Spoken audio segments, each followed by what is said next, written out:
Jadi sebelumnya saya ingin jelaskan terlebih dahulu bahwa Pevindo Biro Kredit ini adalah lembaga yang mengelola data perkreditan untuk menghasilkan informasi perkreditan. Ya. Salah satu informasi perkreditan yang kami hasilkan itu adalah berupa kredit bureau scoring, yaitu mengenai profil risiko dari suatu debitur.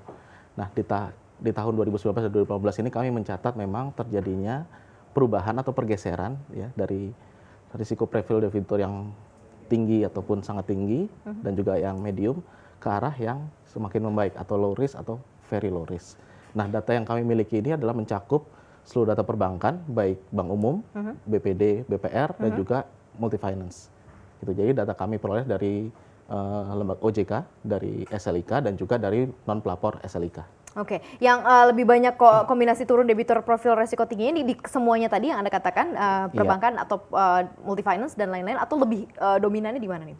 Kami mencampur, artinya kami melihat keseluruhan. Tadi tidak dispesifikasi begitu ya? Jadi kami melihat bahwa keseluruhan database kami, ya kurang lebih sekitar 91-92 juta debitur, itu kami kelola dan kami lihat profil risikonya untuk keseluruhan industri tersebut. Oke, dampaknya seperti apa nih akhirnya ke depannya? Setelah data ini didapatkan, begitu ya, apa yang bisa kita lihat cerminannya untuk perkreditan berarti ke depannya seperti apa, Pak? Artinya adalah suatu hal yang membaik ya, dari profil risiko debitur di Indonesia, atau kalau kita lihat sebagai kemampuan membayar, perilaku membayar debitur itu semakin membaik.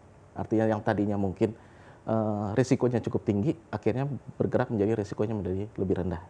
Sehingga artinya sangat baik bagi industri perbankan atau multifinance untuk melihat bahwa kecenderungan debitur untuk melakukan pembayaran atas kewajibannya itu semakin membaik. Oke, berarti semakin kecil kredit macet begitulah ya, bahasa diharapkannya seperti itu dengan melihat profilnya. Ini berarti akan cukup menjadi view juga nggak sih di tahun 2020? Ini kan tahun 2019 berarti ya. Betul. Datanya. Nah, ini akan seperti apa? Apalagi kan kita ketahui bahwa data terakhir kemarin kan juga dari sisi kredit sebenarnya agak cukup turun ya, konsumsi kredit kita di tanah air ini seperti apa, Pak Yohanes?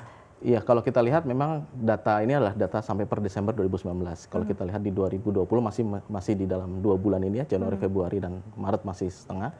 Kita lihat memang masih belum ada dampak perubahan yang signifikan dari data profil debitur di 2019 tersebut. Tren tagihan masih sama berarti ya untuk Januari, Februari gitu ya, Pak? Jadi kami masih terus memantau apakah ada dampak dari kondisi yang terakhir terjadi saat ini terhadap profil debitur di Indonesia. Oke, Mas Arief?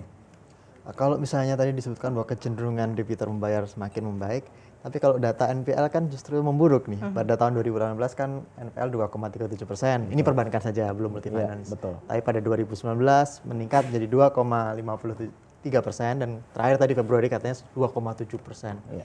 Jadi kalau melihat kondisi atau data ini kan berarti ada tren banyak debitur yang tidak mampu membayar kewajibannya dengan baik ini.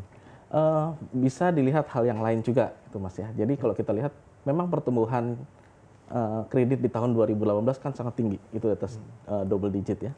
Sementara di 2019 terjadi penurunan. Nah, itu perhitungan NPL sendiri kan juga memperhitungkan dari sisi pertumbuhan kredit. Jadi otomatis juga karena pertumbuhan kreditnya sendiri juga relatif lebih rendah di 2019 dibandingkan 2018 jadi seolah-olah NPL-nya mungkin bisa lebih tinggi dibandingkan dengan 2018. Temuan Biro Kredit di sini justru mereka pembayarannya semakin bisa dibilang lancar. Perilaku membayarnya semakin lebih baik.